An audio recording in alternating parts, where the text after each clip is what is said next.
अस्सलाम वालेकुम dear students, कैसे हैं आप सब लोग। Welcome to the base academy. बच्चों, मैं हूं आपका फ़िज़िक्स इंस्ट्रक्टर अदील अख्तर और आज हम सेकेंड ईयर फ़िज़िक्स का जो लास्ट चैप्टर है न्यूक्लियर फ़िज़िक्स, उसमें से एक बड़ा ही इंपॉर्टेंट टॉपिक शुरू करने जा रहे हैं, रेडियो एक्टिविटी। बच्चों, ये बहुत ही लेंथी टॉपिक है, सो हम इसको 2-3 लेक्चर्स में कंप्लीट करेंगे। ये जो फर्स्ट लेक्चर है ये रेडियो एक्टिविटी का इंट्रोडक्टरी लेक्चर है। तो स्टार्ट करेंगे हम डेफिनेशन से। रेडियो एक्टिविटी, जिसे हम उर्दू में ताबकारी भी कहते हैं, और रेडियो एक्टिव रेडिएशन, ताबकार शुआएं। बच्चों, रेडियो एक्टिविटी होती क्या है? ठीक है, हमारे पास कुछ ऐसे सर्टन एलिमेंट्स होते हैं, आगे चल के हम देखेंगे कि वो कौन से एलिमेंट्स होते हैं। उनमें से नेचुरली, ठीक है, एक तो हमारे पास नेचुरल रेडियो एक्टिविटी होती है, एक आर्टिफिशियल। अभी जो हम बात कर रहे हैं वो कर रहे हैं नेचुरल रेडियो एक्टिविटी की। तो हमारे पास कुछ खास किस्म के एलिमेंट्स होते हैं जिनमें से नेचुरली, कुदरती तौर पर रेडिएशंस या रेडियो एक्टिव रेडिएशंस या ताबकार शुआएं निकलती हैं। इस प्रोसेस को हम कहते हैं रेडियो एक्टिविटी। और ये जो एलिमेंट्स होते हैं, इन एलिमेंट्स को हम कहते हैं रेडियो एक्टिव एलिमेंट्स। बच्चों, रेडियो एक्टिविटी को हेनरी बैकरल ने 1896 में डिस्कवर किया, और ये जो डिस्कवरी थी ये इंसिडेंटली डिस्कवरी थी। इंसिडेंटली मतलब ये कोई थॉट डिस्कवरी या कोई सोच के जिस तरह बंदा एक्सपेरिमेंट करता है ऐसा नहीं था, बल्कि इंसिडेंटली ये डिस्कवर हुआ क्या कि कुछ रेडियो एक्टिव एलिमेंट्स, उस वक्त तो हेनरी बैकरल को पता नहीं था कि ये रेडियो एक्टिविटी क्या है या ये रेडियो एक्टिव एलिमेंट्स है। एक एलिमेंट था, उसने उसको जो है वो एक कागज़ में रैप करके उसके ऊपर फोटोग्राफिक प्लेट में उसको लपेट के अपने दराज में रख दिया। और कुछ दिनों बाद जब उसने उसको खोल के देखा तो फोटोग्राफिक प्लेट के ऊपर कुछ निशान, कुछ स्पॉट्स उसे नज़र आए। तो उसने कहा शायद ये ह्यूमिडिटी की वजह से या किसी और फैक्टर की वजह से हो, तो उसने उसको नज़रअंदाज कर दिया। लेकिन दोबारा फिर जब उसने एक नई फोटोग्राफिक प्लेट में उसको लपेट के रखा तो अगेन उसको वही स्पॉट्स दोबारा मिले। तो उसके जहन में ये बात आई कि हो ना कोई यहाँ फिनोमेना इस एलिमेंट में है, कुछ ऐसी चीज़ है जो इस एलिमेंट से निकल रही है। तो उसके बाद फिर बाकायदा एक्सपेरिमेंट हुआ। उस एक्सपेरिमेंट को हम भी देखेंगे कि किस तरह से हमें जो है वो बाकायदा पता चला कि रेडिएशन इसमें से निकलती हैं। ठीक है, लेकिन उससे पहले हम कुछ चीज़ें और डिस्कस कर लेते हैं। अच्छा, इसके साथ फिर जब रेडियो एक्टिविटी डिस्कवर हुई तो उसमें जो उसके बाद स्टार्ट में जो बड़ा ब्रेक थ्रू था वो मैडम क्यूरी और उनके जो हस्बैंड थे, ठीक है, उन दोनों ने 2 नए रेडियो एक्टिव एलिमेंट डिस्कवर किए जिसको हमने रेडियम और पोलोनियम का नाम दिया। और इस डिस्कवरी पे मैडम क्यूरी को नोबेल प्राइज भी दिया गया। ठीक है जी, तो आगे चलते हैं जी हम रेडियो एक्टिव एलिमेंट्स की डेफिनेशन की तरफ। तो रेडियो एक्टिव एलिमेंट ऐसे एलिमेंट्स होते हैं जिनका एटॉमिक नंबर ग्रेटर देन 82। ऐसे एलिमेंट्स जिनका एटॉमिक नंबर या चार्ज नंबर 82 से ज़्यादा होता है, दे आर हाईली अनस्टेबल। ये अनस्टेबल होते हैं। ठीक है, इनमें से रेडिएशन निकलती हैं और रेडिएशन निकलने के बाद इस अमल को हम डिके कहते हैं। ठीक है जी, रेडिएशन निकलने का जो अमल है, ठीक है, इस अमल को हम डिके कहते हैं। तो इनमें रेडिएशंस का इखराज होता है, डिके होता है, और उसके बाद ये किसी और एलिमेंट में बदल जाते हैं। सो ऐसे तमाम एलिमेंट्स जिनका एटॉमिक नंबर 82 से ज़्यादा है, ठीक है, उन्हें हम कहते हैं रेडियो एक्टिव एलिमेंट्स। ठीक है, तो 82 से लेकर 92 तक, और फिर 92 से जो आगे वाले एलिमेंट्स हैं जिनका एटॉमिक नंबर या चार्ज नंबर 92 से ज़्यादा है, उनको फिर हम कहते हैं, क्योंकि 92 जो है ये यूरेनियम का एटॉमिक नंबर है, तो इससे जो आगे वाले हैं उनको फिर हम कहते हैं transuranic elements. Transuranic elements.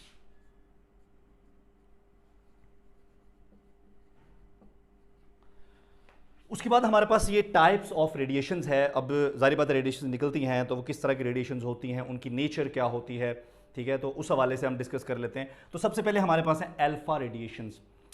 Alpha radiation जो हैं they are composed of alpha particles. ये अल्फा पार्टिकल से मिलकर बनती हैं।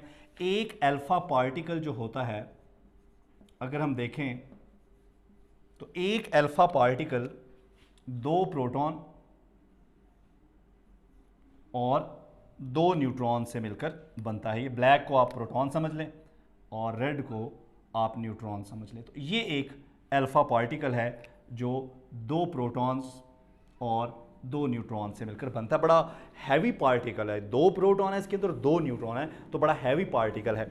अच्छा, इस अल्फा पार्टिकल का जो चार्ज है, फिर चूंकि अंदर इसके 2 प्रोटॉन हैं तो न्यूक्लियर फिजिक्स में जो एक प्रोटॉन का चार्ज है उसे हम +1 बोलेंगे, तो 2 प्रोटॉन है तो इसका जो चार्ज नंबर है वो क्या होगा +2, और 4 न्यूक्लियॉन्स हैं इसके अंदर, यानी कि 2 प्रोटॉन 2 न्यूट्रॉन, तो इसका जो मास नंबर है वो क्या हो गया 4। तो इसको हम यूँ लिख सकते हैं अल्फा चार्ज नंबर 2 और मास नंबर 4, ठीक है।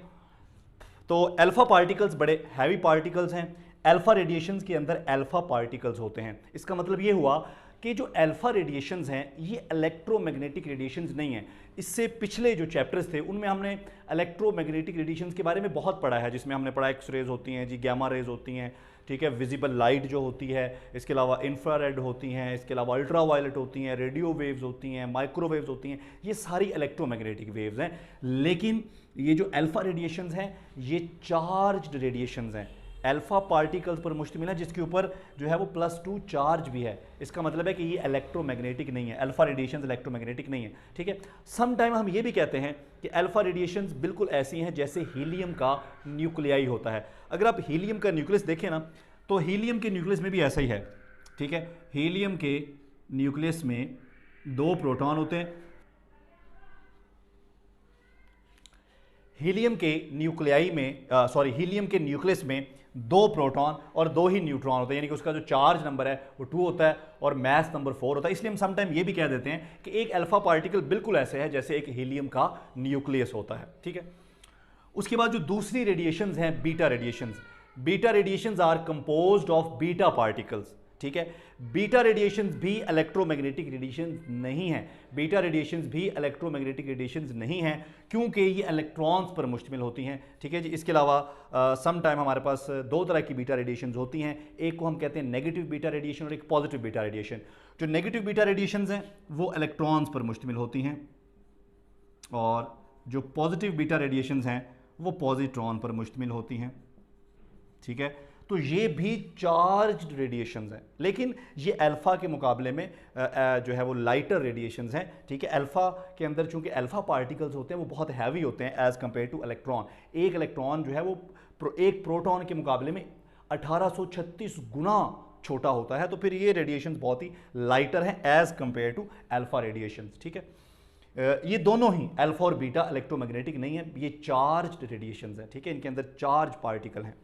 और उसके बाद जो तीसरी रेडिएशन है वो है गैमा रेडिएशन, ये हमने ऑलरेडी पढ़ी है पिछले चैप्टर्स में, ठीक है। गैमा रेडिएशन जो है they are electromagnetic radiations, gamma radiations are electromagnetic radiations. और चूंकि ये इलेक्ट्रोमैग्नेटिक रेडिएशंस हैं फोटॉन्स पर मुश्तमिल हैं और फोटॉन का कोई मास नहीं होता और ना ही फोटॉन पे कोई चार्ज होता है, ठीक है। सो इसलिए ये चार्जलेस हैं, मैसलेस हैं और ये रेडिएशन जो है ये इलेक्ट्रोमैग्नेटिक है। जो बीटा, अगर हम बीटा की बात करें तो एक बीटा पार्टिकल जो है, बीटा पार्टिकल का चार्ज नंबर -1 है और इसका मास नंबर 0 है, ठीक है। इसी तरह अगर हम पॉजिटिव बीटा की बात करें, पॉजिट्रॉन की बात करें तो उसका चार्ज नंबर +1 है और मास नंबर उसका 0 है। तो ये हमारे पास बीटा पार्टिकल्स हैं और ये हमारे पास अल्फा पार्टिकल है। और गैमा पार्टिकल तो हमें पता है फोटॉन्स होते हैं। अब अगर हम बात करें एक्सपेरिमेंट की, अब चलते हैं एक्सपेरिमेंट की तरफ। वो एक्सपेरिमेंट जिस एक्सपेरिमेंट में हमने इनकी जो नेचर है उसको स्टडी किया और इन रेडिएशंस का जो एमिशन है उसको हमने कंफर्म किया। एक्सपेरिमेंट बहुत ही सिंपल है। हमारे पास एक ये जो ब्लू आपको नज़र आ रहा है ये लेड चैम्बर है, ठीक है। लेड इसलिए हमने यूज़ किया क्योंकि इसकी जो डेंसिटी है वो बहुत ज़्यादा होती है, ठीक है। और ये यहाँ से जो रेडिएशंस हैं वो लीक नहीं कर सकेंगी इन्वायरमेंट में, क्योंकि ये हेल्थ हैज़र्ड होती हैं, ख़तरनाक होती हैं सेहत के लिए, इसलिए हम इसको लेड के चैम्बर में रखते हैं, ठीक है जी। तो इस चैम्बर में हमने एक सुराख किया है और सुराख करके इसके सेंटर में हमने यहाँ पर एक एलिमेंट, कोई भी रेडियो एक्टिव एलिमेंट उसको हमने रख दिया है और उस रेडियो एक्टिव एलिमेंट से रेडिएशन निकल रही हैं। रेडिएशन इस ये जो चैनल आपको नज़र आ रहा है इस चैनल के ज़रिए ये वैक्यूम चैम्बर है इसके अंदर आएंगी।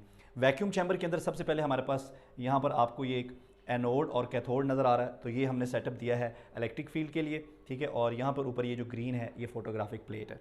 अब जो अल्फा रेडिएशंस हैं इन पर पॉजिटिव चार्ज होता है, +2e चार्ज होता है। सो जब ये इलेक्ट्रिक फील्ड में से गुजरेंगी तो इलेक्ट्रिक फील्ड में से गुजरते हुए ये झुक जाएंगी, बेंड हो जाएंगी कैथोड की तरफ, क्योंकि कैथोड का पोटेंशियल नेगेटिव होता है, इसलिए इन पे पॉजिटिव चार्ज है तो ये कैथोड की तरफ झुक जाएंगे। और अगर हम बात करें बीटा रेडिएशंस की, तो जो नेगेटिव बीटा रेडिएशंस हैं जो कि इलेक्ट्रॉन्स पर मुश्तमिल होती हैं, अगर हम उनके बारे में देखें तो ये बेंड हो जाएंगी एनोड की तरफ, ठीक है, क्योंकि इन पर नेगेटिव चार्ज है। और अगर बात की जाए गैमा रेडिएशंस की, तो गैमा रेडिएशन जो है ये इलेक्ट्रिक फील्ड में बगैर डिफ्लेक्ट हुए बिल्कुल स्ट्रेट गुजर जाएंगी, क्योंकि इन पे कोई चार्ज नहीं होता। सो ये था हमारा basic introductory lecture on radio activity. अब जो नेक्स्ट लेक्चर है उसमें हम देखेंगे रेडियो एक्टिविटी को मज़ीद एक्सप्लेनेशन के साथ, और देखेंगे कि अल्फ़ा, बीटा और गैमा रेडिएशन जब निकलती हैं तो न्यूक्लियस पे क्या असर छोड़ के जाती हैं। तो नेक्स्ट जो हमारा लेक्चर है वो है न्यूक्लियर ट्रांसम्यूटेशन के ऊपर। थैंक यू, अल्लाह हाफ़िज़।